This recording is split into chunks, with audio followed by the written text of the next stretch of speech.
Okay, everybody, you're in the right area. And in case you're wondering why I look like a terrorist and my face is covered, it isn't because I'm afraid of our government or anything like that. It's to protect my job. Because some of my videos have to be recorded during the day while I'm at work.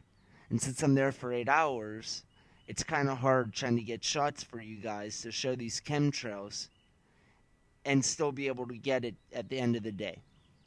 So that's why my face is covered. Now let me try to explain chemtrails.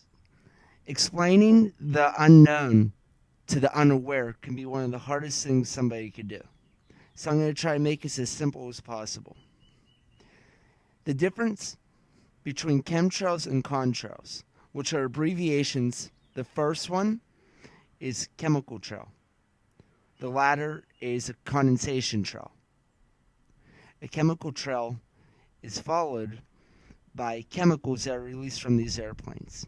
What is in it is barium, which is used in x-rays, as well as aluminum, and there are many other mixtures caught into it, but they're not really sure what else because it's kind of hard to investigate being that it's in the air. The other one is a condensation trail, and these are much more common. These are what you see on typical high-flying airplanes. They leave a trail of condensation from the hot engine meeting the cold air. These are completely normal. They dissipate within a few seconds, usually within eyesight of the airplane. However, chemtrails, or chemical trails, last much longer, often hours. And these are what you see in the sky on days where they crisscross in a pattern such as this. And you'll see it look like a tic-tac-toe grid all over the sky. And they're very common all throughout the world, including here in the United States. Why they're doing this isn't really known.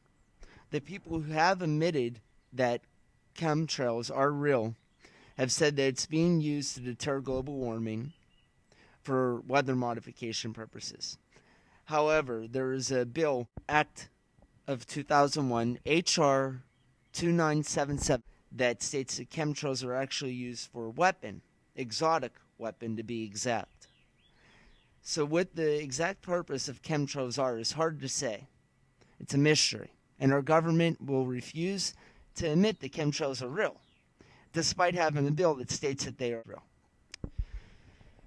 So what's the significance of this to you? For one, it's starting to cause respiratory problems, and people are starting to get ill from the fallout of this. As I said, chemtrails last for hours, and they expand during the day. So my whole thing is I could understand why they'd want to test over land. Any fallout would be easily contained whenever it hits the ground. It's neutralized within the bacteria, and it dissipates within a given time. It's hard to say how long exactly because we don't know what's in it. If it was tested over the ocean, it would spread roughly throughout the world nonstop with absolutely no controls. It doesn't have the same organisms that would eat, if you will, the chemical. However, if you were going to test something over land, why wouldn't you test this over deserted areas? The United States owns a good percentage of land in the United States. This including many Air Force bases, which have empty land for testing grounds, usually for prototype airplanes and the such. So why are you testing this over civilian populations in large cities? Act of 2001, H.R. 2977 states that exotic weapons such as chemtrails.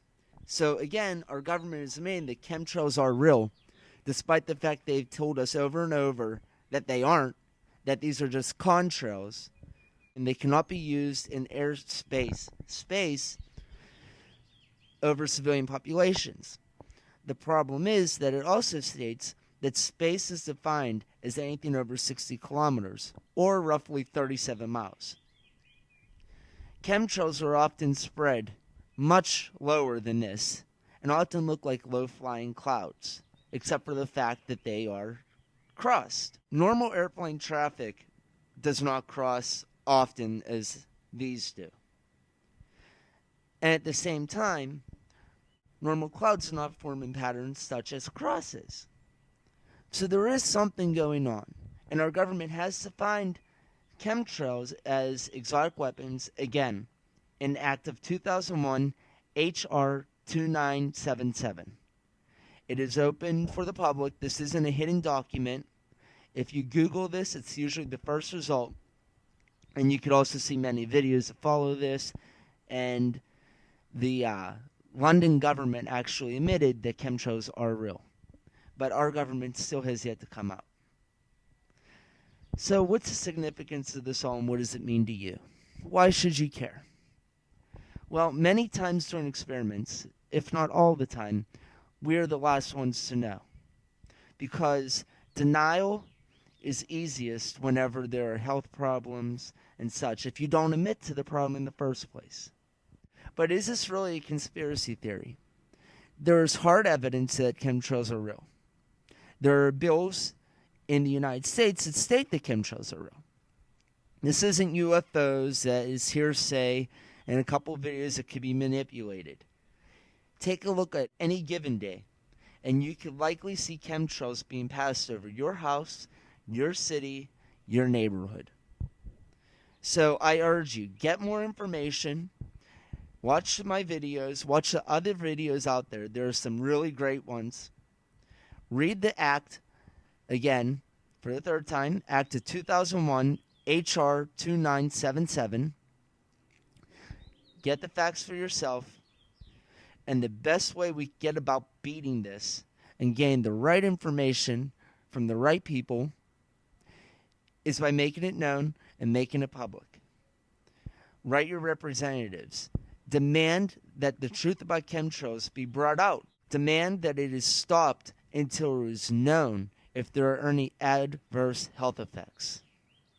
Because the truth is, they're already starting, and at this point, it may be too late to go back.